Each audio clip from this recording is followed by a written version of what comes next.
päätyyn. Redenbach vastassa Kluber-Tantz. Ja nyt tarjoillaan paikka Jani Ridalle. Ja vielä torjuu vielä Ortio, mutta ei torju uudelleen. Lopulta kiekko vaan häkkiin.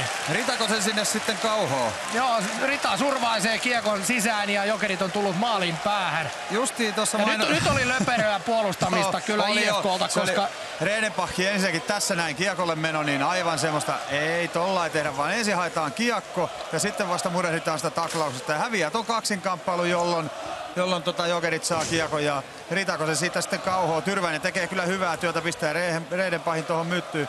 Kluber-Tantzkin tulee siihen, mutta syöttö menee johonkin ihan mihin ei pitäisi mennä, mutta Ritasen tuosta kauhoo ja mä just tuossa mainostauolla kirjoitin tähän Ridan nimen tähän paperiin ja kysymysmerkin, että ei ole oikein näkynyt, niin sieltähän se vanha sotaratsu pomppaa esiin. No joo, vaikka ei tässäkään tilanteessa juuri näkynyt, koska oli siellä koko ajan keskellä ja kyllä toimii maasiirtokoneen lailla.